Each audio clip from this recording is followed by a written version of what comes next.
ഇൻസ്റ്റാഗ്രാമിനെ കുറിച്ച് സൂചിപ്പിച്ചില്ലേ, അത് പറയാൻ കാരണമുണ്ട്. ഇന്നും വന്നിട്ടുണ്ട് 2 കേസ് ഇൻസ്റ്റാഗ്രാം പ്രണയം.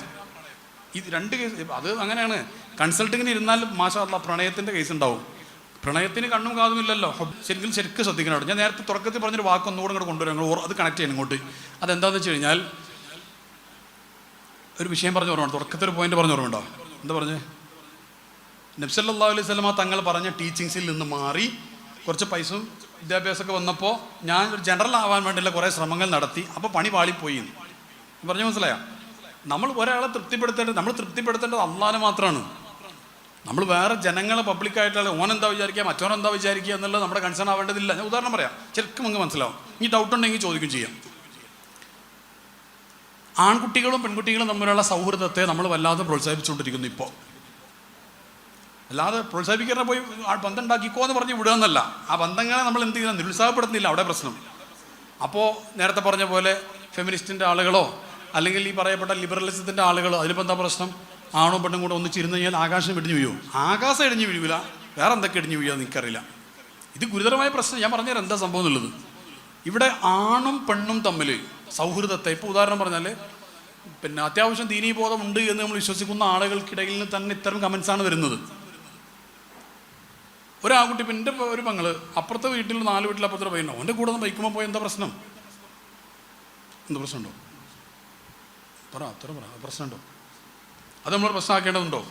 നമുക്കറിയുന്ന അപ്പുറത്തുള്ള ജബറാക്കൻ്റെ മോനെ, ഓൻ എൻ്റെ എൻ്റെ പെങ്ങൾ അതേ ക്ലാസ് പിന്നെ കോളേജിലെ പഠിക്കുന്നത്, ഓൻ ഏതായാലും ബൈക്കുമ്പോൾ അങ്ങോട്ട് പോകണം. ഓൻ്റെ ബൈക്ക് ഒന്ന് പോയാൽ എന്തോ പ്രശ്നങ്ങൾ പ്രശ്നമുണ്ടോ? അല്ല, അതൊരു പ്രശ്നമാക്കേണ്ടതുണ്ടോ? ഈ പുതിയ കാലത്ത് 2023 കഴിയാൻ പോകണം. നിങ്ങൾ കാലമൊക്കെ ഒന്ന് മനസ്സിലാക്കിയിട്ട് വേണം സംസാരിക്കാൻ. പ്രശ്നമുണ്ടോ? അത് ഓരോരുത്തരിങ്ങനെ നോക്കുന്നുണ്ട്. ഇപ്പം എങ്ങോട്ടാ പോകാന്ന് പറയാൻ പറ്റില്ല. ഉണ്ട് പറഞ്ഞാലാണോ കുടുങ്ങുക, ഇല്ലാതെ പറഞ്ഞാലാണോ കുടുങ്ങുക, അതൊക്കെ അറിയില്ല. എന്താ പ്രശ്നം? അല്ലെങ്കിൽ എൻ്റെ പങ്ങൾ 2 ബസ് കയറി പോകണോ? എത്ര ഇടങ്ങാറാണോ? ഇത് ഓൻ്റെ ബെക്കിൽ കയറിയിട്ടൊന്ന് വള്ളക്കൊന്ന് പിടിക്കേണ്ട പണി മാത്രമേ ഉള്ളൂ. സ്കൂളായിട്ട് എന്താ ഈ ബൈക്ക് അവിടെ എത്തും. അപ്പോൾ ഞാൻ പറയാം, ഇത് ഒരു തുടങ്ങുന്ന ഒരു അസുഖത്തിൻ്റെ ഒരു സിംറ്റം പറയാം ഞാൻ. അതിപ്പോൾ എന്താ പ്രശ്നമില്ലല്ലോ, പോയാൽ എന്താ പ്രശ്നം എന്നാണ് പറയുന്നത്. ഇത് ഒരു ഉദാഹരണമാണ്, ഇങ്ങനെയുള്ള പലതും. അപ്പോൾ എന്താ സംഭവിക്കുക? അപ്പോൾ ഞാൻ പറഞ്ഞു കുഴപ്പമില്ല, എന്താ പ്രശ്നം എന്നോട് ചോദിച്ചു. ഞാൻ പറഞ്ഞു ഒരു പ്രശ്നമില്ല, ഒരു ജനറലായ ഒരാൾ അഭിപ്രായം പറയാൻ. അപ്പോൾ ഞാൻ പറഞ്ഞു ഒരു കുഴപ്പമില്ല, ഫാന്റാസ്റ്റിക് ഔട്ട്സ്റ്റാൻഡിങ് അല്ലേ, പോയിക്കോട്ടെ, നല്ല കാര്യമല്ലേ. അതൊക്കെ നമ്മൾ പ്രോത്സാഹിപ്പിക്കല് വേണ്ടത്. കാരണം വെച്ചാൽ നമ്മൾക്ക് സേഫായിട്ട് പോകാം. അത് നമ്മളൊന്നും പിന്നെ അയാൾ അഭിപ്രായം പറഞ്ഞിട്ട് ലാസ്റ്റിനോട് അല്ലേന്ന് ചോദിച്ചാണ്. അപ്പോൾ അതിൻ്റെ അവരോട് ഞാനീ പറഞ്ഞു. എന്നിട്ട് ഞാൻ കൂട്ടത്തിൽ പറഞ്ഞു ഒരു കുഴപ്പമില്ല, പോയി കിടക്കും, നല്ല കാര്യങ്ങൾ പറയുന്നത്. ഇനി അഥവാ അവരിങ്ങനെ ബൈക്കിൽ ഇങ്ങനെ പോകുന്ന സമയത്ത് അവർക്കൊരു ജ്യൂസ് കുടിക്കാൻ പോയാൽ തോന്നിക്കഴിഞ്ഞാൽ അതിനുള്ള സ്വാതന്ത്ര്യം കൊടുക്കണം. അത് പറ്റില്ല എന്ന് പറയാൻ പാടില്ല. ഇപ്പം അങ്ങനെ ജ്യൂസ് കുടിക്കുന്നത് പെട്ടെന്ന് മഴ പെയ്യുന്ന സമയത്ത് അവർ കയറി ബസ് സ്റ്റോപ്പിൽ കയറി നിന്ന് അപ്പോൾ അവർ അവിടെ കയറി നിൽക്കാനുള്ള സ്വാതന്ത്ര്യം കൊടുക്കണം. ഇനി ഒരു ദിവസം ഏതായാലും ഡെയിലി ഇങ്ങനെ പോകുന്നതല്ല, ഒരു ദിവസം ബീച്ചിലേക്കൊന്ന് പോകാൻ തോന്നിയാൽ അതിന് നമ്മളെന്ത് ഒരു ഇടങ്ങാറാക്കാൻ പാടില്ല. 2024 ആയി തുടങ്ങിയില്ലേ. ഇനി അതല്ല, അവർക്ക് ഇങ്ങനെ യാത്ര പോയിട്ട് ഒരു വയനാട്ടിലേക്ക് പോകാൻ തുടങ്ങിയ റൂം എടുക്കുകയാണെങ്കിൽ അവിടെ നിന്ന് എന്തെങ്കിലും ആക്കാനൊക്കെ തോന്നിയാൽ അത് നമ്മളെന്ത് ചെയ്യാൻ മുടക്കാൻ പാടില്ല. അവസാനം ഇപ്പം എന്തെങ്കിലും വല്ല സമ്മാനം കിട്ടിയാൽ അത് ഏറ്റുവാങ്ങാനുള്ളൊരു മാനസികാവസ്ഥയും കൂടെ ഉണ്ടായാൽ കുഴപ്പമില്ല. ഞാൻ പറഞ്ഞ മനസ്സിലായോ? ഇസ്ലാമിനൊരു പ്രത്യേകത ഉണ്ട്. ഇസ്ലാമിൻ്റെ പ്രത്യേകത എന്താ വെച്ചെങ്കിൽ ഇസ്ലാം തെറ്റിനല്ല ഇസ്ലാം ഇല്ലാതാക്കുക അല്ലെങ്കിൽ വിരോധിക്കുക, അതിലേക്കുള്ള വാതിലായിരിക്കും. അത് ഇസ്ലാമിൻ്റെ പ്രത്യേകത. ഞാൻ നേരത്തെ പറഞ്ഞു, അള്ളാഹിൻ്റെ ഹബീബായ സല്ലല്ലാഹു അലൈഹി വസല്ലം തങ്ങൾ പറഞ്ഞത് എന്താണ്? നിങ്ങൾ നരകത്തിലേക്ക് ചാടാതിരിക്കാൻ വേണ്ടി നിങ്ങൾ അരക്കെട്ട് പിടിച്ചിട്ട്, ആ ക്ലോസ്നെസ് ആണ് പറഞ്ഞത്. അത് ഉമ്മത്തിന് അഹല്ല ഉമ്മത്തഹു ഫി ഹിർസി മില്ലത്തിഹി കല്ലൈതി ഹല്ല മഅൽ അശ്ബാലി ഫി അജ്മി. അത്രമാത്രം ഉമ്മത്തിന് ലഖജാവുക്കൻ്റെ അർത്ഥോസ്താമാർ അവിടെ ചോദിച്ചിട്ട് എന്നെ വിവരമില്ലാത്ത ആൾക്കാർ, എന്നെ പോലെ വിവരമില്ലാത്ത ആൾക്കാർ പഠിച്ചാൽ മതി, മനസ്സിലാവും എത്രമാത്രമാണ് ഉമ്മത്ത് റസൂലുള്ളാഹി സ്വല്ലല്ലാഹു അലൈഹി വസല്ലം ഉമ്മത്തിനെ സ്നേഹിച്ചതെന്നുള്ളത്. അവിടുന്ന് എല്ലാ സമയത്തും സംസാരിച്ച ഉമ്മത്ത് 24/7 സംസാരിച്ച ഉമ്മത്തിനെ കുറിച്ചാണ്. 24/7 ചിന്തിച്ചതും പ്രാർത്ഥിച്ചതും ഉമ്മത്തിന് വേണ്ടിയിട്ടാണ്. ഉമ്മത്തിൽപ്പെട്ട ഒരാൾക്ക് ഒരു ദിവസം ഒരു അൺഡിവൈഡഡ് ഒരു 1 hour പോലും തിരിച്ചു റസൂലുള്ളാഹിനെ കുറിച്ച് ചിന്തിച്ച് സ്വലാത്ത് ചൊല്ലാൻ സമയമില്ലാത്ത ഒരു ദുർഗന്ധം വമിച്ച ഒരു അവസ്ഥയാണ് നമ്മൾ പലപ്പോഴും കാണുന്നത്. അല്ലാഹു നമുക്കൊരു മാറ്റത്തിനുള്ള ഒരു തൗഫീഖ് നൽകട്ടെ. എന്നിട്ട് ആ മാറ്റത്തിന് ഇസ്തിഖാമത്തും നൽകട്ടെ. മാറ്റം പലപ്പോഴും ഉണ്ടാവേണ്ട 2 ആഴ്ച. നമ്മൾക്ക് എത്ര റമദാനിൽ നന്നായതാണ് നമ്മളൊക്കെ ഇല്ലേ? നമ്മൾ കുറേ റമദാനിൽ നന്നായവരല്ലേ? ദൈവത്തിന് ഇനി പറയൂല പ്രതിജ്ഞവരെ എടുത്തിട്ടുണ്ടാവും ചില പള്ളിത്തെ ക്ലാസ്സിലൊക്കെ ഇല്ലേ? പക്ഷെ എന്നിട്ട് കുറേ നടന്നിട്ടുണ്ടാവും. ഇസ്തിഖാമത്താണ് ഏറ്റവും പ്രധാനം. ഈ കൺസിസ്റ്റൻസി എന്ന് പറയില്ലേ, അത് ഒരു സംഗതി തീരുമാനം എടുത്തു കഴിഞ്ഞാൽ ഏറ്റവും വലിയ കറാമത്തന്നെ ഇസ്തിഖാമത്താണെന്നാണ് പറയല്ലേ പണ്ഡിതന്മാർ. അതിൽ ഉറച്ചു നിൽക്കാനുള്ള ഒരു കൺസിസ്റ്റൻസിക്കുള്ള ഒരു പ്രത്യേകത നമുക്കതിൽ വേണം. അപ്പോൾ ഈ രീതിയിൽ കുട്ടികളുടെ ഈ വിഷയത്തിൽ മാറ്റങ്ങൾ വരുന്നുണ്ട്. അപ്പോൾ ഇവരെന്ത് ചെയ്യാണ്? ഇസ്ലാം അതിൻ്റെ വാതിൽ മാത്രം അല്ല, വാതിലടക്കം ഇസ്ലാം അതിലേക്കുള്ള വാതിലും കൂടെ ക്ലോസ് ചെയ്യുകയാണ് ചെയ്യുന്നത്. അപ്പോൾ നമ്മളെന്ത് ചെയ്തു? അന്ന് കുഴപ്പമില്ല എന്ന് പറഞ്ഞു. അപ്പോൾ കുഴപ്പമില്ല, ഒരു ചാറ്റിങ് തുടങ്ങി. ഈ ഇൻസ്റ്റഗ്രാമിൻ്റെ കാര്യം പറയാം. ഇൻസ്റ്റഗ്രാമിൽ ഇവർ ബന്ധം തുടങ്ങുന്നത് എങ്ങനെയാണെന്ന് അറിയോ? ഈ 8ാം ക്ലാസ് മുതൽ നിങ്ങൾ ശ്രദ്ധിച്ചോ, മക്കൾ ഇതിൽ പഠിക്കുന്ന മക്കളുണ്ടല്ലോ, അവരും കൂടെ മനസ്സിലാക്കാനാണ് ഞാൻ പറയുന്നത്. സോഷ്യൽ മീഡിയ നല്ല കാര്യങ്ങൾക്ക് ഉപയോഗിക്കാം, തീർച്ചയായിട്ടും ഉപയോഗിക്കാം, ഒരു സംശയമില്ല. സോഷ്യൽ മീഡിയ ഹയറിന് വേണ്ടി ഉപയോഗിക്കാൻ പറ്റും. ഒരുപാട് കാര്യങ്ങൾ ബിസിനസ് ചെയ്യുന്നവർക്ക് അവരുടെ മാർക്കറ്റിങ്ങിന് വേണ്ടി ഉപയോഗിക്കാൻ പറ്റും. എത്രയും നല്ല ടൂളാണെന്ന് അറിയാം നിങ്ങൾക്ക്. മാർക്കറ്റിങ്ങിന് വേണ്ടി സോഷ്യൽ മീഡിയ ഉപയോഗിക്കുന്നത്. ഒരു ലക്ഷം രൂപ എടുത്ത് പത്രത്തിൽ പരസ്യം കൊടുക്കേണ്ട, ഒരു സോഷ്യൽ മീഡിയ ഇൻഫ്ലുവൻസറുടെ ഇതിലൊരു വീഡിയോ വന്നാൽ മതി. അത് കുറേ ആൾക്കാർ കാണും. അത് അമ്പൻ ഹോട്ടലൊക്കെ ആണെങ്കിൽ കച്ചവടം ഇങ്ങനെ പൊടി പിടിക്കോടെ. എത്ര കാലം അതിന് കൺസിസ്റ്റൻസി ഉണ്ടോയെന്ന് അറിയില്ല. അതിന് 3 ദിവസം കഴിഞ്ഞിട്ട് വേറെ ആളെ കൊണ്ടുവന്നാൽ മതി. അപ്പോൾ പ്രശ്നമല്ല, കസ്റ്റമേഴ്സൊക്കെ ഡിഫറെൻ്റ് ആയിരിക്കുമല്ലോ ആ നിലക്ക്. അപ്പോൾ എന്താ സംഭവിക്കുന്നത് വെച്ച് കഴിഞ്ഞാൽ, കുട്ടികളെ സംബന്ധിച്ചിടത്തോളം കുട്ടികൾക്ക് ഒരു 13 വയസ്സ് മുതലുള്ള ആൺകുട്ടികളും പെൺകുട്ടികളും തന്നെ ഇന്ന് ഈ ഇൻസ്റ്റഗ്രാം ഉപയോഗിക്കുന്നുണ്ട്. വ്യക്തമായി മനസ്സിലാക്കണം പറയുന്നത് കേട്ടോ. അത്രമാത്രം കേസുകൾ നമ്മൾ കാണുന്നുണ്ട്. ഓരോ ആഴ്ചയിലും 2, 3, 4 കേസ് വരുന്നുണ്ട്. ഇൻസ്റ്റഗ്രാം അവർ ഉപയോഗിക്കുന്നത് ഏതോ ഒരു ആണിൻ്റെ കൂടെ ചാടിപ്പോകണം എന്ന നീയത്തോടു കൂടെ അല്ല ഇവർ ഇൻസ്റ്റഗ്രാം ഉപയോഗിക്കാൻ തുടങ്ങുന്നത്, ഒരിക്കലല്ല. പിന്നെ എന്താ അവിടെ സംഭവിക്കുന്നതെന്ന് വെച്ച് കഴിഞ്ഞാൽ, ഇവർ ഇൻസ്റ്റഗ്രാം ഉപയോഗിക്കാൻ തുടങ്ങുമ്പോൾ ഒരു കൗതുകം, അത്രയേ ഉള്ളൂ. ഒരു കൂട്ടുകാർ പറഞ്ഞെടുത്തിട്ട് ഇങ്ങനെ ഇൻസ്റ്റഗ്രാമിൽ നമുക്കിങ്ങനെ ആക്കി എന്നൊക്കെ ഒരു പ്രൊഫൈലൊക്കെ ഉണ്ടാവും, ഒരു രസമാണ്, ഇങ്ങനെ ചാറ്റൊക്കെ ചെയ്യാം, പലതും കാണാം എന്ന് പറഞ്ഞപ്പോൾ കൗതുകത്തിന് വേണ്ടി ഇൻസ്റ്റഗ്രാം തുടങ്ങിയതാണ്. അങ്ങനെ കൗതുകത്തിന് വേണ്ടി തുടങ്ങിയപ്പോൾ ഒരു പേരിട്ട്, ഫോട്ടോ ഒക്കെ ഉണ്ട്, പേരിട്ടാൽ തന്നെ മതി. അപ്പോഴത്തേക്ക് ആൺകുട്ടികൾ പെൺകുട്ടികളുടെ പേരിട്ടാൽ തന്നെ മതി, ഫോട്ടോ ഒന്നും വേണമെന്നില്ല. അപ്പോഴത്തേക്കും നെർവ് കംപ്ലൈൻ്റ് ഉള്ള ആൾക്കാർ ചാറ്റും കൊണ്ട് വരും. ഈ നെർവ് കംപ്ലൈൻറ്റ് മനസ്സിലായില്ലേ? മനസ്സിലായി, ഞരമ്പ് രോഗമുള്ള ആൾക്കാർ വരും. അപ്പോൾ ഹായ് മോളോസ്. അപ്പം മോളോസിന് ഒരു പ്രത്യേക, മോളോസ് മറ്റൊരാൾ പറഞ്ഞു, എടി എനിക്കൊരാൾ ഹായ് അയച്ചോടി എന്നൊക്കെ പറയും. മോളസിന് ആദ്യമായിട്ട് ഹായ് കിട്ടാൻ ഇൻസ്റ്റാഗ്രാമിൽ അവർ സന്തോഷം. മറ്റുള്ളവർ എടി തിരിച്ച് ഹായ് വിട്ടേക്ക്, ഞാൻ അങ്ങനെ ചെയ്യാറില്ല, എനിക്ക് പലരും ഹായ് വിടാറുണ്ട്. സത്യം പറയുകയാണ്, ഈ പെൺകുട്ടികൾ ഒരു തെറ്റു ഉദ്ദേശിച്ചിട്ടല്ല ഈ തിരിച്ച് ഹായ് വിടുന്നത്. അവർ കൗതുകം എന്ന രീതിയിൽ ജസ്റ്റ് വിടുകയാണ്. പക്ഷെ അപ്പുറത്തുള്ളവൻ അങ്ങനെ ആയിക്കൊള്ളുന്നില്ല. അത് നിങ്ങൾ ആലോചിച്ചാൽ മതി. ഒരു പെണ്ണിൻ്റെ പ്രൊഫൈൽ കാണുമ്പോഴത്തേക്കും അതിൽ ചാറ്റ് ചെയ്യാൻ പോകുന്നവൻ്റെ മാനസികാവസ്ഥ എന്തായിരിക്കും? അവൻ നെർവ് കംപ്ലൈൻ്റ് അല്ലേ? അവൻ എന്ത് ഡോക്ടറെ കാണിക്കണ്ടേ? ന്യൂറോളജി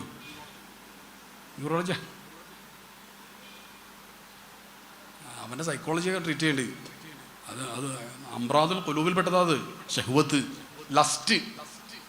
ലസ്റ്റിൻ്റെ ഒരു എക്സ്റ്റേണൽ എക്സ്പ്രഷൻ മാത്രമാണ് റേപ്പ്.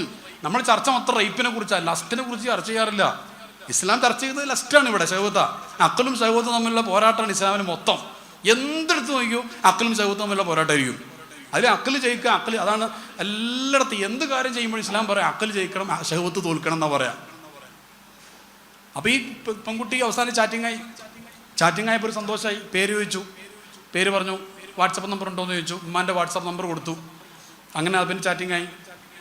പിന്നെ രസം, പിന്നെ അവൻ്റെ മെസ്സേജ് വരാതെ ഫ്രണ്ട് നമുക്ക് എന്താ തുടങ്ങാം, ഞാൻ നിന്നെ പ്രണയിക്കുന്നു എന്ന് പറഞ്ഞിട്ടല്ല തുടങ്ങാം. അങ്ങനെ തുടങ്ങിയിരുന്നെങ്കിൽ ഈ പെൺകുട്ടി ഒന്നാമത്തെ ഘട്ടത്തിൽ നോ പറയുമായിരുന്നു. കാരണം കുറച്ചൊക്കെ ഒരു ഇമാൻ ഉണ്ടാവും നമ്മുടെ കുട്ടിക്ക്. പക്ഷേ ജസ്റ്റ് ഫ്രണ്ട്ഷിപ്പായിരിക്കാം എന്നാ പറയുന്നത്. അപ്പോൾ ഇവിടെ ഫ്രണ്ട്ഷിപ്പ് കാസർഗോഡ് നിന്ന് ഒരുത്തന്നെ ഫ്രണ്ടായിട്ട് കിട്ടില്ലേ, അല്ലെങ്കിൽ ആലപ്പുഴയിൽ നിന്ന് കിട്ടില്ലേ, വല്ലാത്തൊരു രസം. എന്നിട്ട് ഇപ്പോൾ ക്ലാസ് എനിക്ക് ആലപ്പുഴ മര്യാദയ്ക്ക് എന്തുകൊണ്ട് എനിക്ക് ചോദിക്കാനും പറയാനും ആലപ്പുഴയിൽ വരെ ആൾക്കാരുണ്ട്, അല്ലെ കാസർഗോഡ് നിന്ന് ആൾക്കാർ വണ്ടിയിൽ വരും മര്യാദയ്ക്ക് നോണ്ടി എന്നൊക്കെ പറയുന്നൊരവസ്ഥയിലേക്ക് പെൺകുട്ടി മാറാണ്. പിന്നെ എന്താ സംഭവിക്കുന്നത് വെച്ചാൽ, പെൺകുട്ടി ഇങ്ങനെ ചാറ്റ് ചെയ്ത് ഇതിങ്ങനെ മുന്നോട്ട് പോകുന്നതോറും മാനസികമായിട്ട് വല്ലാത്തൊരു അടുപ്പം വരും. ഈ അടുപ്പം അങ്ങനെ വന്ന് വേറെ ഒന്നും പറഞ്ഞിട്ടുണ്ടാവില്ല കേട്ടോ. പിന്നെ ഏതോ ഒരു ഘട്ടത്തിലെത്തുമ്പോൾ ഇത് നമുക്ക് കല്യാണം കഴിച്ചാലോ എന്ന് രണ്ടാൾ അങ്ങോട്ടും കൂടെ ചോദിക്കുന്നൊരവസ്ഥ വരും. അങ്ങനെ എല്ലാം ഉറപ്പിച്ച് ചിലപ്പോൾ അവർക്ക് കാണാൻ തോന്നും. ആ കാണുമ്പോൾ ചിലപ്പോൾ പല അബദ്ധങ്ങളും അവിടെ സംഭവിക്കും. അങ്ങനെ സംഭവിച്ച് എത്രയോ കേസ് വന്നിട്ടുണ്ട്. ഒരിക്കൽ എൻ്റെ അടുത്തൊരു പെൺകുട്ടിനെ കൊണ്ടുവന്ന് ഒരു പർദ്ദയൊക്കെ ഇട്ട് നല്ല സെറ്റപ്പിൽ, അതൊരു ഇസ്ലാമിൻ്റെ സിയാറൊക്കെ ഉള്ള ഒരു 17 വയസ്സുള്ളൊരു പെൺകുട്ടിയാണ്. പർദ്ദയൊക്കെ ഇട്ടിട്ട് ഒരു പെൺകുട്ടിയെ കൊണ്ടുവന്നു.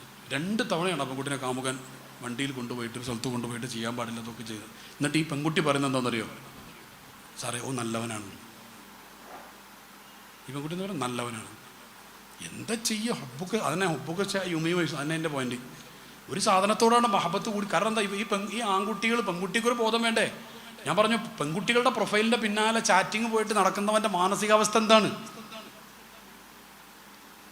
അപ്പോൾ എന്നിട്ട് ഈ പെൺകുട്ടി ഇവനോട് പറയാണ്, ഒരു സുപ്രഭാതത്തിൽ പറയാണ് കല്യാണം കഴിക്കണമെന്ന് ഓൻ അക്സെപ്റ്റ് ചെയ്തിട്ടുണ്ടാവും. എന്നിട്ട് ഇങ്ങനെയുള്ള പ്രവർത്തനത്തിന് വിളിക്കുമ്പോൾ ഈ പെൺകുട്ടി വിസമ്മതിക്കും ആദ്യം.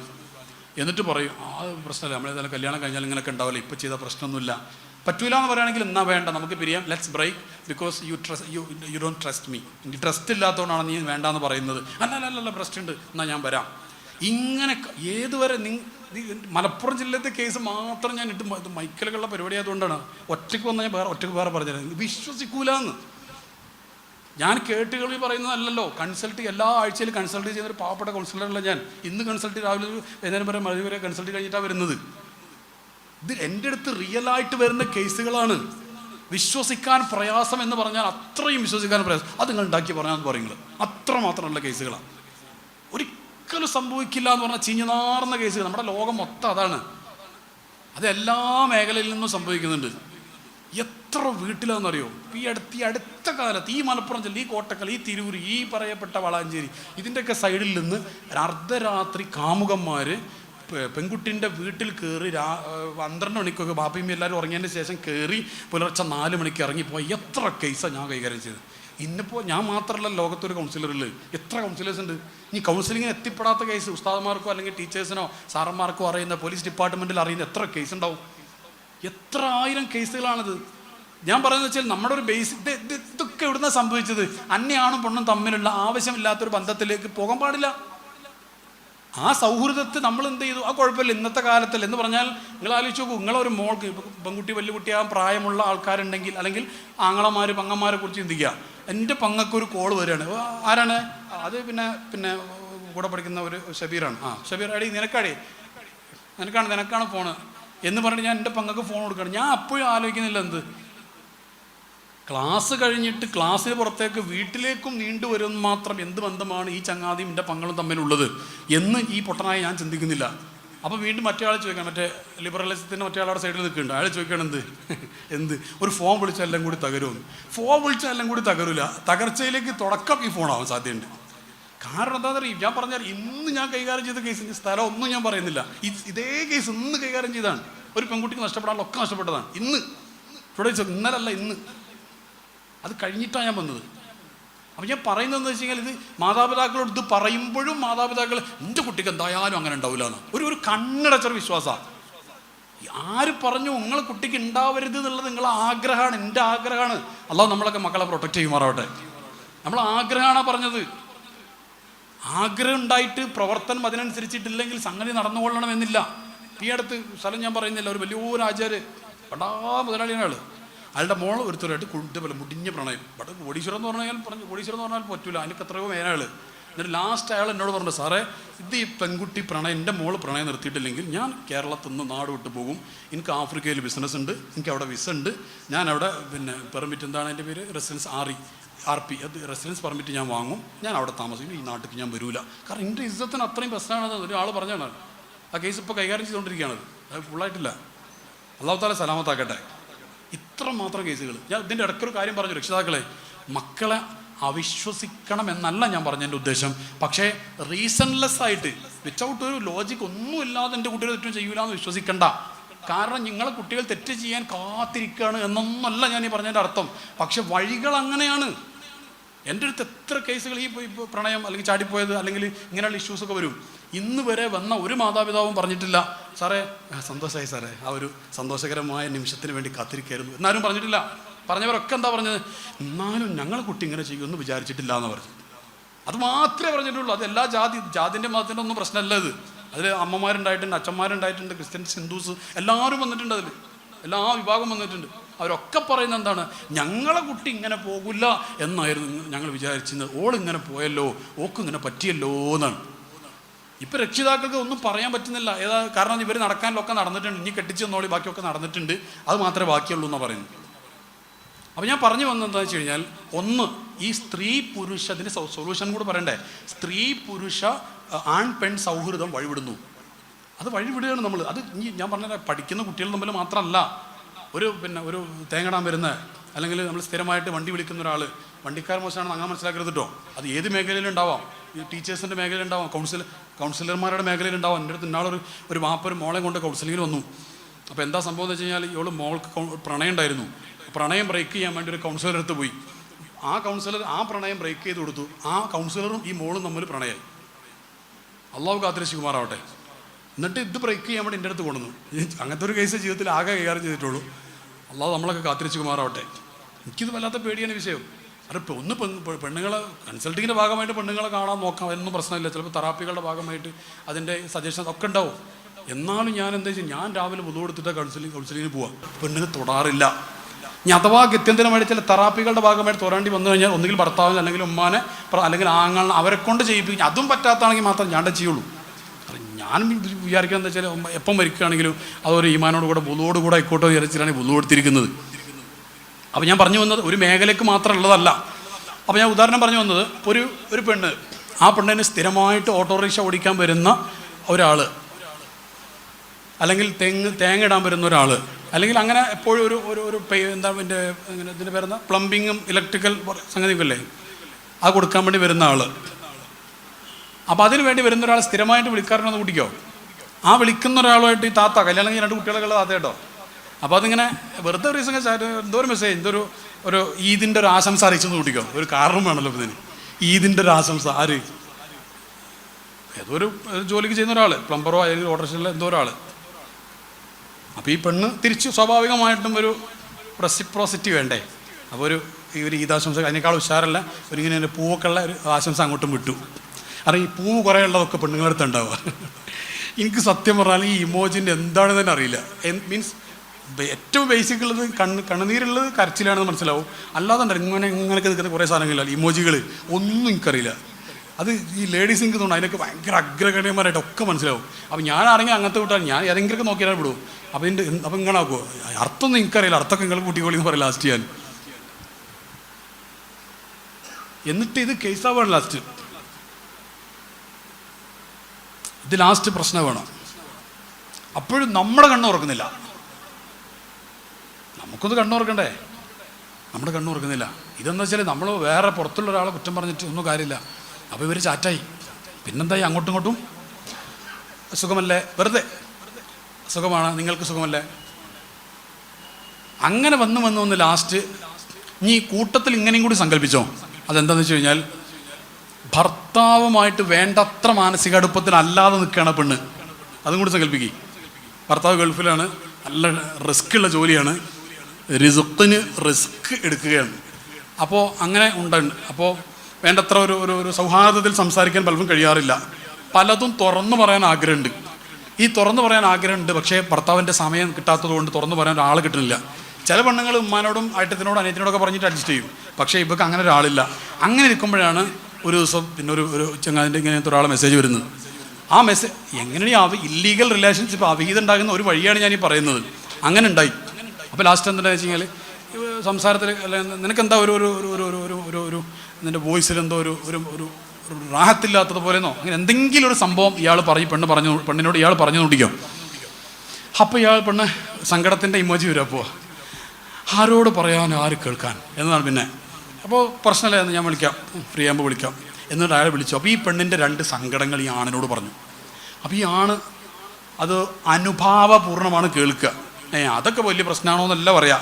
അങ്ങനെയൊക്കെ ഉണ്ടല്ലേ, അങ്ങനെയൊക്കെ ഉണ്ടായാൽ പാർക്കായാലും വിഷമം ഉണ്ടാവും എന്ന് അതിനൊന്ന് അംഗീകരിക്കും. ഇത് ഭർത്താവ് അംഗീകരിച്ചാൽ പ്രശ്നം ഉണ്ടാകുമായിരുന്നില്ല അവിടെ. ഇത് പുള്ളിക്കാരൻ അംഗീകരിക്കാത്തത് കൊണ്ടാണ് ഈ ചങ്ങായിനോട് പറയേണ്ടി വന്നത്. അപ്പോൾ ഇവൻ അംഗീകരിക്കും. കാരണം ഫ്രീ ആയിട്ട് കിട്ടല്ല. തന്നെ പോലെ തന്നെ അയൽക്കാരിയെ സ്നേഹിക്കണമെന്ന് ആപ്തവാക്കില്ലേ? ഇല്ല, നിങ്ങൾ കേട്ടില്ലേ? തന്നെ പോലെ കുട്ടികളും നാളെ പറഞ്ഞു പരീക്ഷ ഏതായാലും കോപ്പി നന്നായാൽ മതി. ഇത് വേറൊരാളെ കോപ്പി അടിച്ചിട്ട് പറഞ്ഞാണ്. മറ്റാൾ പറഞ്ഞു ആരും കോപ്പി അടിക്കാരനായി ജനിക്കുന്നില്ല, സാഹചര്യമാണ് അയാളെ കോപ്പി അടിക്കാരനാക്കി മാറ്റുന്നത്. അപ്പോൾ മറ്റാൾ വന്നിട്ട് പറഞ്ഞത് കോപ്പി ഉള്ളവൻ കോപ്പി ഇല്ലാത്തവൻ കൊടുക്കുക.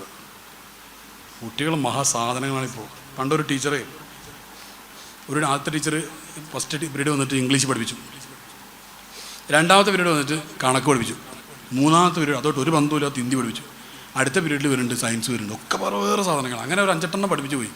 ലാസ്റ്റ് കുട്ടി ഗത്യന്തരമില്ലാതെ ചോദിച്ചു, ടീച്ചറെ നിങ്ങൾ ഒരു ടീച്ചർ വന്നിട്ട് കണക്ക് പഠിപ്പിക്കുക, വേറെ ടീച്ചർ വന്നിട്ട് ഇംഗ്ലീഷ്, മറ്റേ ടീച്ചർ ഹിന്ദി, മറ്റേ ടീച്ചർ മാത്സ്, മറ്റേ ടീച്ചർ സയൻസ്, ഇതെല്ലാം കൂടി പഠിക്കാൻ പാവപ്പെട്ടൊരു ഞാനും ഒരു മാന്യത വേണ്ട ടീച്ചറിന്. ഇത് കുട്ടികളുടെ ബുദ്ധി. അത് ആ ചോദിച്ചതിൽ വലിയൊരു ചോദ്യം ഉണ്ട്. ഒന്ന് ആപ്റ്റിറ്റ്യൂഡ് ടെസ്റ്റ് നടത്തിയിട്ട് ഇവൻ്റെ ആപ്റ്റിറ്റ്യൂഡ് മനസ്സിലാക്കിയിട്ട് അതിന് ഇക്വലൻ്റ് ആയിട്ടുള്ള സിലബസ് കസ്റ്റമൈസ് ചെയ്ത് കൊടുത്തിട്ട് മാത്രം അവനെ ഒന്ന് പറഞ്ഞേച്ചാൽ മതിയായിരുന്നു. അത് യൂറോപ്യൻ രാജ്യങ്ങളിലും വെസ്റ്റേൺ അല്ലെങ്കിൽ ഡെവലപ്ഡ് ആയിട്ടുള്ള ചില കൺട്രീസിലൊക്കെ അങ്ങനെ തന്നെയാണ് നടക്കുന്നത്. ഏതായാലും ഞാൻ പറഞ്ഞു വന്നത്, ഈ ആളോട് സംസാരിച്ചു. അപ്പോൾ ഈ പെണ്ണിന് പിന്നെ എന്താണെന്ന് അറിയോ, എൻ്റെ കാര്യങ്ങളൊക്കെ മനസ്സിലാക്കുന്ന ഒരാളെന്നുള്ള ഫീലിംഗ് ആണ് വരും. ഞാൻ പറഞ്ഞു മനസ്സിലാണ്ടാ, എൻ്റെ കാര്യങ്ങൾ മനസ്സിലാവുന്ന ചില ആളുകൾ ചോദിക്കാറുണ്ട്, സാറേ ഓക്കെ എന്തോ ഒരു കമ്പനി ഉണ്ട്, എന്താ കാരണം? അതിൻ്റെ കാരണമാണ് ഈ പറയുന്നത്. നമ്മളെ ഭാര്യയ്ക്ക് മാനസിക ആശ്വാസം, മാനസിക സമാധാനം തുടങ്ങിയിട്ടുള്ള കാര്യങ്ങൾ നമ്മൾ കൊടുക്കുന്നില്ലെങ്കിൽ നമ്മുടെ പെണ്ണുങ്ങൾ ചിലപ്പോൾ അറിയാതെ ഏതെങ്കിലും കെണി ചെന്ന് ചാടും. അതിൻ്റെ സൊല്യൂഷൻ കെണി ചാടുക എന്നുള്ളതല്ല, പക്ഷേ സംഭവിച്ചേക്കാം. അതിനുള്ള ഓപ്ഷൻസ് ഇവിടെ ഉണ്ട്. കാരണം ഗൾഫിലുള്ള പല ഭർത്താക്കന്മാരുടെയും വീടിൻ്റെ സ്വന്തം കാര്യങ്ങൾ പലതും, ഇലക്ട്രീഷ്യൻ വിളിക്കുന്നത് പെണ്ണാണ്, ഓട്ടോറിക്ഷ വിളിക്കുന്നത് പെണ്ണാണ്. ഇതൊക്കെ ഇങ്ങനെ ഇൻറ്ററാക്ഷൻസ് കുറേ വരുമ്പോൾ പിന്നെ പെണ്ണുങ്ങൾക്കും പണ്ടത്തെ അപേക്ഷിച്ചിട്ട് ഹയാ കുറഞ്ഞു വരുന്നുണ്ട്. എന്ന് പറഞ്ഞാൽ മത്സ്യം വിൽക്കുന്ന ഒരാളുണ്ട്, ഒരു സലാമാക്ക നല്ല ആളായിരിക്കും കേട്ടോ. നമ്മൾ ഈ പെണ്ണ് മോശമായാലും മതിയല്ലോ. ഇനിയിപ്പോൾ മനുഷ്യനല്ലേ, സലാമാക്കി മനുഷ്യനല്ലേ. അപ്പോൾ മത്സ്യത്തിൻ്റെ വണ്ടിങ്ങനെ വന്നപ്പോൾ അതാണല്ലോ ഇപ്പോൾ പുറത്തേക്ക് ഇറങ്ങാനുള്ള ചാൻസ്. പെണ്ണിങ്ങനെ മറ്റേ ഇതിൻ്റെ പറയുക മാക്സി ഇങ്ങനെ ഇവരെ കുത്തി പിടിച്ചിട്ട് അടുക്കളയിൽ ജോലി ചെയ്യുമ്പോണ്ടാവില്ല, കുത്തി പിടിച്ചൊരു വരവില്ല. ആ വരവ് ഇങ്ങനെ വന്നപ്പോൾ തന്നെ സലാമാക്ക എന്തൊക്കെയാണ് മീൻ സലാമാക്കിയാന്ന് വെച്ചിട്ട് പെണ്ണിങ്ങനെ വന്നപ്പോൾ തന്നെ സലാമാക്കാക്ക് എന്തൊക്കെ ഒരു റാഹത്ത് തോന്നും. മീനൊക്കെ നമുക്ക് ഏത് വേണമെങ്കിലും എടുക്കടി, ഉദ്ദേശിച്ച് മനസ്സിലായില്ലേ എനിക്ക്? ഇത് ഭയങ്കര പ്രശ്നമാണ്. കാരണം എന്താണ്, ഹയാ എന്നുള്ളത് ഒരു ഹിജാബാണ്. ഹയാ എന്ന് പറഞ്ഞാൽ ഹിജാബാണ്. ഹിജാബ് എന്ന് പറഞ്ഞാൽ ഒരു കഷ്ണം തുണിയല്ല ഉദ്ദേശിക്കുന്നത്, അത് കൾച്ചറാണത്. ആ തുണി ഇട്ടിട്ടും കാര്യമില്ല, ഇങ്ങനെ പൊക്കിയിട്ട് ഇങ്ങനെ വരുന്ന ടീമുണ്ട്, അത് വേറെ വിഷയം. ഒരു ഹയാ, ഒരു ഹിജാബാണ്, ഒരു കൾച്ചറാണത്. അതെ. അപ്പോൾ ശരിക്കും പറഞ്ഞാൽ ഒരു അപ്പുറത്തുനിന്ന് മാറി നിന്ന് ആണുങ്ങൾ ആരുണ്ടെങ്കിൽ സലാമൊക്കെ അവിടെ വെച്ചാൽ ഞാൻ എടുത്തോളാം എന്ന് പറഞ്ഞിട്ട് ആ ഒരു സെറ്റപ്പുള്ള ശ്രദ്ധ വല്ലാതെ നമ്മുടെ അടുത്ത് മാറിപ്പോകുന്നു. ചുരുക്കി പറയട്ടെ, ഈ പെണ്ണ് ആണുമായിട്ട് സംസാരിക്കുന്നു. അപ്പോൾ ഈ പെണ്ണ് ലാസ്റ്റ് തോന്നുകയാണ് എൻ്റെ കാര്യങ്ങൾ മനസ്സിലാകുന്ന ഒരേ ഒരാൾ ഇയാൾ മാത്രമാണെന്ന്. അത് ജബ്ബാറാക്കയാണ് ജബ്ബാറാക്ക, പിന്നെ വേറെ ഒരാളാണെങ്കിൽ അയാൾ. അപ്പോൾ ലാസ്റ്റ് എന്ത് പ്രശ്നമെങ്കിലും ഇയാൾ പറയും, എനിക്ക് എന്ത് പ്രശ്നമെങ്കിൽ എന്നോട് പറഞ്ഞാൽ പ്രശ്നമൊന്നുമില്ല കേട്ടോ എന്നിങ്ങനെ പറയും. പറഞ്ഞ് ലാസ്റ്റ് വല്ലാത്തൊരു ബന്ധമായി. പിന്നെ ഭർത്താവ് വരുമ്പോഴും ഭർത്താവിനോട് താല്പര്യമൊന്നുമില്ല, ഭർത്താവിൻ്റെ കൂടെ ഇരിക്കാൻ താല്പര്യമില്ല, ഒന്നിച്ച് കിടക്കാൻ താല്പര്യമില്ല, ഒന്നിനും താല്പര്യമില്ല. എല്ലാത്തിനും ഒരാളുണ്ടല്ലോ. ഈ ഗൾഫിൽ ഭർത്താവ് ഗൾഫിലും കൂടെയൊക്കെയാണെങ്കിൽ പറയും വേണ്ട, എല്ലാം ചെയ്തു കൊടുക്കാൻ ഒരാൾ അവിടെ ഉണ്ട്. ഇതിങ്ങനെയാണ് ഇല്ലീഗൽ റിലേഷൻഷിപ്പ് പലപ്പോഴും ഉണ്ടാകുന്നതെന്ന് ഞാനീ പറയുന്നത്. ഇതിൻ്റെ സൊല്യൂഷൻ എന്താ? ഭാര്യയ്ക്ക് പറയാനുള്ളത് ഭർത്താവ് കേൾക്കുക എന്നുള്ളതിൻ്റെ സൊല്യൂഷൻ. ആ ഭാര്യ പറയുന്നത് എല്ലാം സാധിച്ചു കൊടുക്കാൻ ചിലപ്പോൾ ഭർത്താവിന് കഴിഞ്ഞോളണമെന്നില്ല, എല്ലാം സാധിച്ചു കൊടുക്കേണ്ടതായിക്കൊള്ളണമെന്നുമില്ല. പക്ഷെ അത് കേൾക്കാനുള്ളൊരു മനസ്സില്ലേ, ആ മനസ്സില്ലാത്തതാണ് ഇന്ന് പെണ്ണുങ്ങൾ പറയുന്ന പ്രധാനപ്പെട്ട പരാതി.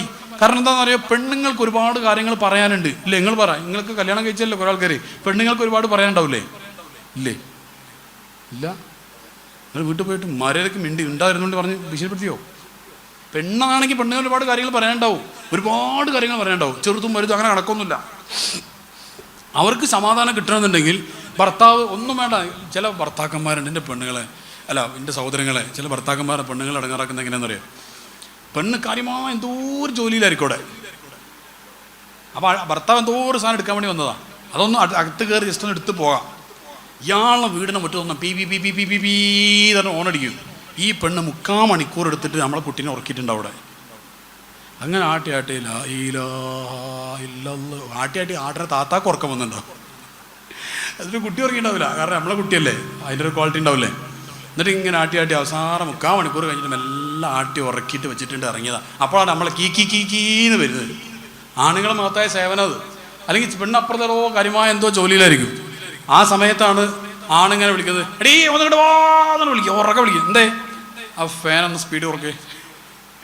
ഞാൻ തമാശ പറയുന്നതല്ല, നിങ്ങളെ കൂട്ടത്തിലുണ്ടാവും ഇങ്ങനെയുള്ള ആൾക്കാർ. ലോകത്തുള്ള എല്ലാം നേടണമെന്ന് ആഗ്രഹമുണ്ട്. ഈ കസേരയിൽ നിന്ന് എഴുന്നേക്കാൻ പ്രയാസമാണ്. അല്ല അങ്ങനല്ലേ നമ്മളെ പറയുന്ന അവസ്ഥ, ഒരു കംഫർട്ട് സോൺ എന്നൊക്കെ അതിന് പറയില്ലേ.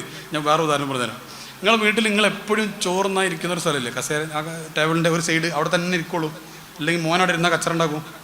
ഇല്ലേ? നിങ്ങൾ പറ, നിങ്ങൾക്ക് അങ്ങനത്തെ ഒരു സ്ഥലമില്ലേ? അതെന്താ അവിടെ ഇരുന്നാൽ മോക്കത്തായ സുന്നത്താണ്, അവിടെ ഇരുന്നാൽ ആ മൂലയിലിരുന്നാൽ ഇടത്തെ മൂലയിലിരുന്നാൽ അങ്ങനൊന്നും ഇല്ലല്ലോ. അതെന്താ അവിടെ ഒരു പിടുത്താണത്, അങ്ങനത്തെ ഒരു സ്റ്റിക്കോണാണ് നമ്മൾ പലതിലും.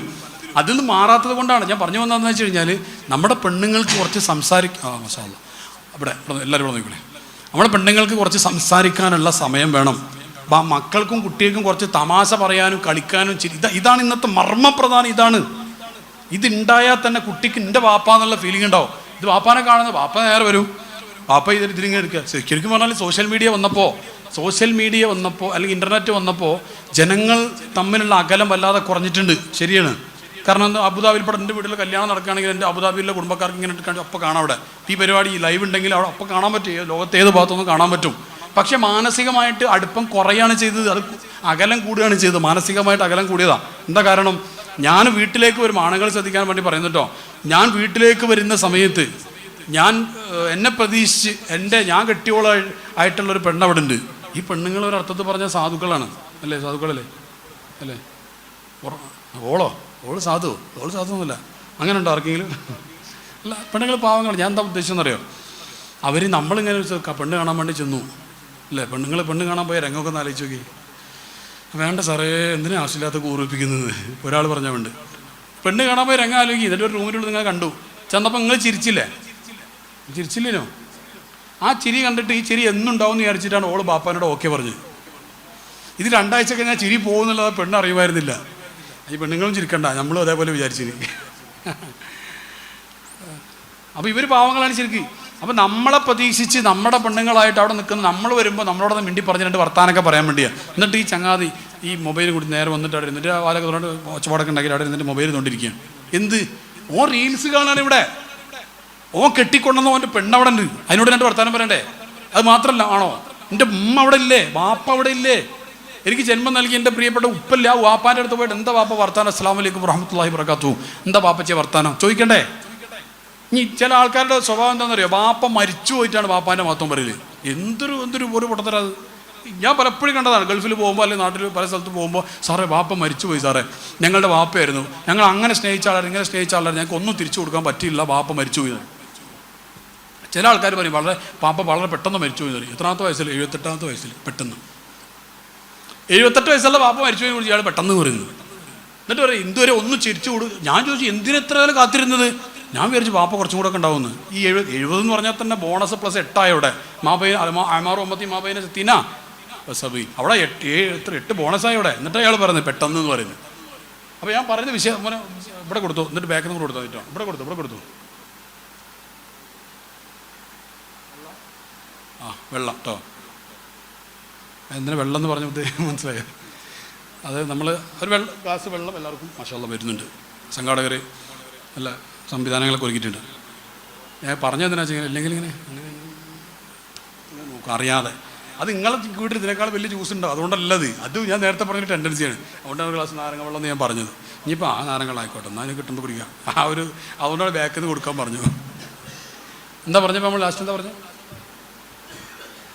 അതുകൊണ്ട് എന്ത് വേണമെന്നാ പറഞ്ഞേ? വീട്ടിൽ കൊയങ്ങിയോ നിങ്ങൾ? ക്ഷീണിച്ചോ? വീട്ടിൽ ഒന്നിച്ച് ഭാര്യ ഭർത്താവും മക്കളുടെ തമാശ പറയുന്നൊരു അവസ്ഥ വേണമെന്ന്. നമ്മൾ പ്രിയപ്പെട്ട ഉമ്മല്ലേ, മാപ്പല്ലേ, പോയി മരിച്ചു പോയിട്ട് സങ്കടം പറയണ്ട. ഇതിനാ മരിച്ചു പോയിട്ട് സങ്കടം പറയുന്നത്? എത്ര ആൾക്കാർ ഉമ്മ മരിച്ചു പോയി എന്നിട്ട് ഇപ്പം സങ്കടം പറയുന്നത്. എന്നിട്ട് പറയാം ഒന്നും ചേർക്കാമല്ലോ, ഉമ്മാനോ സ്നേഹത്തോടെ നോക്കാൻ പോലും പറ്റില്ലല്ലോ എന്ന് പറയാം. ഒരാൾ പറഞ്ഞ എന്നോട് അയാളുടെ ഉമ്മ മരിച്ചു, അയാളോട് പറയാമോ ചെറുപ്പക്കാരൻ്റെ ഉമ്മ മരിച്ചു.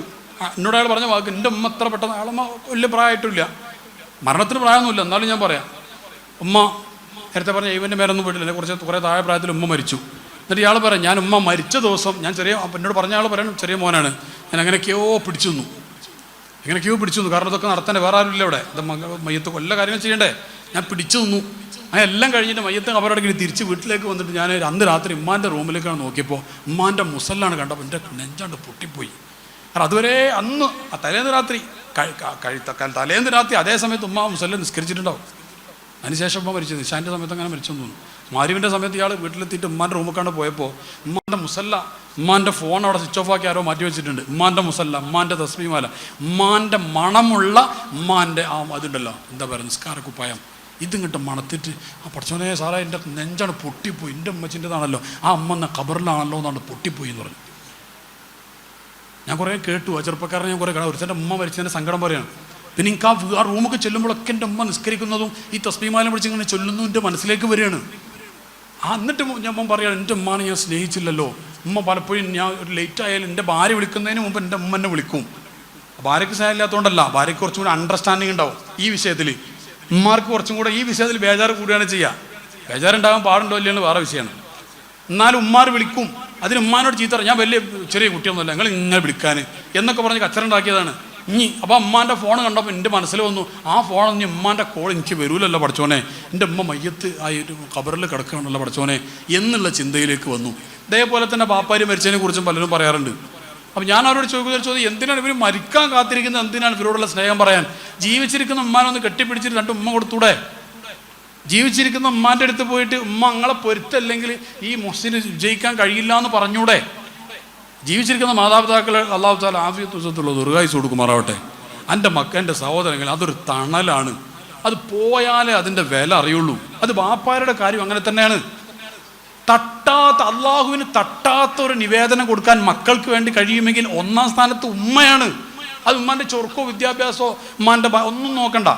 ആ ഉമ്മ ക്ഷീണിച്ച കൈ, കാണാത്ത കണ്ണുകൾ, കുഴിഞ്ഞു പോയ കണ്ണുകളൊക്കെ ആയിരിക്കും. അത് നടന്നു വന്ന് ക്ഷീണിച്ചിട്ടുണ്ടാവും പാവം. എന്നാലും ആ ഉമ്മ എന്ന് പറഞ്ഞിട്ട് അത് കുറേ ഒന്നും നടന്നിട്ടില്ലെങ്കിൽ കുഴപ്പമില്ല, അവിടെയൊക്കെ നടക്കാൻ കഴിഞ്ഞാൽ തന്നെ മതി. നമുക്ക് ആ ഒരു ജീവൻ അവിടെ ഉണ്ടായാൽ തന്നെ വല്ലാത്തൊരു റാഹത്താണ്. 9 മാസക്കാലം അതിൻ്റെ ഉള്ളിലാണ് നമ്മൾ താമസിച്ചത്. വല്ലാത്തൊരു ഫിഗറാണ് ഉമ്മ എന്ന് പറയുന്നത്. അത് പോയാൽ നമുക്കതിന് വാല്യൂ ആണ് മനസ്സിലായി. നമുക്ക് ഒന്നും വേണ്ട. ഇനി 40 വയസ്സായ ആൾ 50 വയസ്സായ ആളാണെങ്കിൽ എന്തെങ്കിലും വിഷമം ഉണ്ടാവും, ഉമ്മ എന്ന് പറയാൻ ഒറ്റ കെട്ടിപ്പിടുത്താണ്. ആ അമ്മ എൻ്റെ കുട്ടിക്ക് ഞാൻ ഇടാന്ന് പറഞ്ഞിട്ട് 2 തലോടലാണ് തലോടുമ്പോൾ അതാണ് ബേജാറാണ്ട് ഇല്ലാതാവില്ല. ഇനി എന്തെങ്കിലും സംഭവം ഉണ്ടായിന്ന് കൂട്ടിക്കോ, ഉമ്മാൻ്റെ അടുത്ത് ഉമ്മ എനിക്കാറില്ല, അല്ലെങ്കിൽ ഉമ്മ അങ്ങനെ ഉണ്ടായിന്ന് പറയുമ്പോൾ മോനെ എൻ്റെ കുട്ടി ബേജാറാവണ്ടടാ, ഞാൻ എൻ്റെ അള്ളാഹിനോട് വർക്കണ്ടടാ എന്ന് പറയുമ്പോൾ ഉണ്ടല്ലോ, അത് വല്ലാത്തൊരു ആശ്വാസമാണ്. ഒരു 10,000 മോട്ടിവേഷൻ ക്ലാസ് കേട്ടാലും ഉമ്മാൻ്റെ ഒരു തലോടലിൻ്റെ അടുത്തേക്ക് എത്തൂല. ഞാൻ പറഞ്ഞു ഈ ഫിഗർ നമ്മുടെയൊക്കെ വീട്ടിലുണ്ട്. ചെറുപ്പക്കാരായ ആൾക്കാരെ നിങ്ങൾ ശരിക്കും മനസ്സിലാക്കണം. പ്രായമുള്ള ആൾക്കാർ പിന്നെ അവർക്ക് കുറച്ചും കൂടെ ബോധം ഉണ്ടാവും. ചെറുപ്പക്കാരായ ആൾക്കാരിൽ 18, 20, 25 വയസ്സുള്ള കുട്ടികൾ നിങ്ങളെ ഉമ്മാനി പാപ്പ നിങ്ങൾ വില വെക്കണം. കാരണം നിങ്ങൾ ലോകത്ത് എത്ര വലിയ വിദ്യാഭ്യാസം നേടിയിട്ടും, എത്ര വലിയ കോഴ്സ് പാസ്സായിട്ടും, എത്ര വലിയ പ്ലേസ്മെൻറ്റ് കിട്ടിയിട്ടും, എത്ര വലിയ MNCയിൽ നിങ്ങൾ ജോലി കിട്ടിയിട്ടും കാര്യമില്ല. നിങ്ങൾ ഉമ്മാൻ്റെ പൊരുത്തം നിങ്ങളെ കൂടെ അല്ലെങ്കിൽ നിങ്ങൾ ബിഗ് സീറോ ആണ്. അതാണ് പ്രധാനപ്പെട്ട കാര്യം. ഉമ്മാൻ്റെ പൊരുത്തുണ്ടെങ്കിലോ എത്രയും മോശപ്പെട്ട അവസ്ഥയിൽ നിന്നാണെങ്കിലോ നിങ്ങളിങ്ങനെ ഫിനിക്സ് പോലെ നിങ്ങളിങ്ങനെ സട്ടക്കുട്ടഞ്ഞ് എഴുന്നേറ്റ് നിങ്ങൾ വരും, ഉറപ്പാണത്. ഞാൻ എപ്പോഴും പറയാറുണ്ട്, ഞാൻ എൻ്റെ ഉമ്മ മരിച്ചുപോയി. എൻ്റെ ഉമ്മ മരണപ്പെട്ടിട്ട് 12 കൊല്ലമായി. റബീഉൽ അവ്വലിൽ മരണപ്പെട്ടതാണ്. ഞാൻ പ്ലസ് ടു തോറ്റിട്ട് ഞാനിങ്ങനെ ആൾക്കാരുടെ ഇടയിലൊക്കെ അല്ലെങ്കിൽ തന്നെ ചീത്ത പേരാണ് എനിക്ക്. എൻ്റെ ബാപ്പ എൻ്റെ പണ്ടേ മരിച്ചു പോയതാണ്. എനിക്ക് 1 വയസ്സായപ്പോൾ എൻ്റെ ബാപ്പ മരിച്ചു. ഈ വാപ്പ മരിച്ചത് അന്ന് മുതൽ കഷ്ടപ്പെട്ട് ഒരു ചെറിയൊരു ഓലപ്പുരയിലൊക്കെ വളർത്തി ഒരുപാട് പ്രയാസപ്പെട്ടിട്ടാണ് ഉമ്മ എന്നെ വളർത്തിയത്, ഞങ്ങളൊക്കെ വളർത്തിയത്. ഓലപ്പുര തന്നെ ഫുള്ള് ഓലിടാനുള്ള പൈസ ഇല്ലാത്തത് കൊണ്ട് കുറേ ഭാഗം ബ്ലാങ്ക് ആയിരുന്നു. മഴ പെയ്യുമ്പോൾ അപ്പുറത്ത് വേറൊരു വീടുണ്ട്. ആ വീട്ടിൻ്റെ വരാന്തയിൽ കൊണ്ടുപോയിട്ട് ഞങ്ങൾ കിടത്തും. അവിടുത്തെ ഒരു ഇളയമുണ്ടായിരുന്നു, അവർ മരിച്ചു, അല്ലാഹു സ്വർഗ്ഗം കൊടുക്കുമാറാവട്ടെ. അവർ അർദ്ധരാത്രി 1:30 മണിക്ക് ഞങ്ങൾ ഉമ്മ കുട്ടികളെ കൊണ്ട് വന്നത് കണ്ടാൽ അല്ലെങ്കിൽ ശബ്ദം കേട്ടാൽ അവർ അകത്ത് കൊണ്ടുപോകും. പഠിച്ചോനെ എൻ്റെ കുട്ടികളാണല്ലോ എന്നും പറഞ്ഞിട്ട് ആ ഇളയമ്മ പിടിച്ചുകൂട്ടി നമ്മളെ കൊണ്ടുപോകും. അങ്ങനെയായിരുന്നു ജീവിച്ചത്. എന്നുവെച്ചാൽ ഉമ്മ മരണപ്പെട്ടു പോയി. അപ്പോൾ ഞാൻ +2 പഠിക്കുന്ന സമയത്ത് ഞാൻ അല്ലെങ്കിൽ തന്നെ ഈ വാപ്പല്ലാത്തതുകൊണ്ട് ഉമ്മ ഒരു പ്രത്യേക ലാളനെ കാണിക്കുമല്ലോ. അപ്പോൾ അതിൻ്റെ പേര് ഞാനത് ദുരുപയോഗം ചെയ്തു. കുറേ കളിച്ച് അങ്ങനെയൊക്കെ നടന്നു. അവസാനം ഞാൻ +2 തോറ്റ്. ഇത്ര സുന്ദരമായി തോറ്റെന്നറിയാം. SLC തട്ടിമുട്ടി ഇങ്ങനെ രക്ഷപ്പെട്ടത്. പക്ഷേ +2 തട്ടിമുട്ടി രക്ഷപ്പെട്ടില്ല. +2 തോറ്റ്. അല്ലെങ്കിൽ തന്നെ നാട്ടുകാർ എൻ്റെ കുടുംബക്കാരൊക്കെ പറയും, എന്തിനാ ഒരുത്തൻ ഇങ്ങനെ കുടുംബത്തിൽ, എന്നെക്കുറിച്ച് എന്തിനാ ഒരുത്തൻ ഇങ്ങനെ കുടുംബത്തിൽ നാട്ടുകാരെ അടുത്ത് പറയിപ്പിക്കാനായിട്ട് അങ്ങനെയൊക്കെ പറയും ഉമ്മാനോട്. ഉമ്മ മാറി നിന്ന് സങ്കടത്തോടെ വാപ്പല്ലാത്ത കുട്ടിനെ കുറിച്ചല്ല ഈ പറയുന്നത്. ഉമ്മ കെട്ടിപ്പിടിച്ച് കാര്യം എൻ്റെ കുട്ടിക്ക് ഞാനുണ്ടാന്ന് പറയും. അങ്ങനെ അല്ലെങ്കിൽ തന്നെ പറയിപ്പിക്കാറ്. ഞാൻ ക്രിക്കറ്റ് കളിക്കാൻ പോകും, ഫുട്ബോൾ കളിക്കാൻ പോകും, സിനിമ കാണാൻ അങ്ങനെയൊക്കെ ചെയ്യുന്നു ആ കാലത്തിട്ടോ, ചെറിയ കുട്ടി കഴിക്കുമ്പോൾ. അങ്ങനെ ലാസ്റ്റ് ഞാൻ +2 കൂടി തോറ്റ്. അപ്പം ഞാൻ ആകെ ഒരു എന്താ അല്ലെങ്കിൽ തന്നെ പറയിപ്പിച്ചിട്ട് നടക്കുന്നത്. ഇനി +2 കൂടി തോറ്റാൽ ഉമ്മ എന്താ പറയുക, എന്തൊക്കെ ചൂടാവോ ഒന്നും അറിയില്ല. വീട്ടിൽ ഇങ്ങനെ കയറി ചത്തിട്ട് ഹക്ക് ഉണ്ടായത് എൻ്റെ ലൈഫിൽ. ഞാനിങ്ങനെ വീട്ടിലേക്കാണ് കയറി ചെന്നപ്പോൾ എൻ്റെ ഉമ്മ ഓൾറെഡി തോറ്റവരെ അറിഞ്ഞിട്ടുണ്ട്. ഞാനാണ് ചന്ത അമ്മ വന്നിട്ട് ഒറ്റ കെട്ടിപ്പിടുന്നിട്ട് പറഞ്ഞു എൻ്റെ കുട്ടി തോൽക്കൂല എന്ന് പറഞ്ഞു. ശരി, എൻ്റെ കുട്ടി കെട്ടിപ്പിടിച്ചിട്ട് തോൽക്കൂലാണ്, എൻ്റെ കുട്ടി തോൽക്കൂല എന്ന് പറഞ്ഞു. തോറ്റ് വരുന്നവനോടായി പറഞ്ഞത്. ഞാനിപ്പം എൻ്റെ അമ്മ സ്കൂളിൽ പഠിച്ചിട്ടേ ഇല്ല, സ്കൂളിൽ പോലും പഠിക്കാത്ത ഉമ്മ കെട്ടിപ്പിടിച്ച് തോറ്റ് വന്നപ്പോൾ എൻ്റെ കുട്ടി തോൽക്കൂലടാ ജയിക്കൂടാന്ന് പറഞ്ഞതിൻ്റെ ഫലമാണ് ഇന്ന് ഞാൻ ചെറിയ എന്താ പറയുക സാമ്പത്തികമായ പ്രയാസത്തിൻ്റെ അങ്ങേയറ്റമായതുകൊണ്ട് എൻ്റെ ഉമ്മാൻ്റെ ആങ്ങളമാരിൽപ്പെട്ട ഒരാൾ അന്ന് കർശനമായിട്ട് എൻ്റെ ഉമ്മാനോട് പറഞ്ഞു എന്നെ ഒഴിവാക്കാൻ. എനിക്ക് ഗർഭമായപ്പോൾ ഒഴിവാക്കാൻ വേണ്ടി ഒഴിവാക്കി വേണ്ട എന്ന് പറഞ്ഞിട്ട് ഈ ഗർഭം അലസിപ്പിച്ച് കളയാൻ വേണ്ടി പഠിച്ച പണി 18 നോക്കിയിരുന്നു ഒരാങ്ങള ഉമ്മാനോട്. ഉമ്മ പറഞ്ഞു അള്ളാഹു തന്നതാണ്, ഞാൻ ഒഴിവാക്കൂല. അവിടെ എന്തുണ്ടായിരുന്നു, ഏത് സാഹസികമായ ഉമ്മക്ക് ദുആ കിട്ടു. അതന്നെ അള്ളാഹു നമ്മുടെ മാതാപിതാക്കളുടെ ഖബർ സ്വർഗ്ഗമാക്കി കൊടുക്കുമാറാവട്ടെ.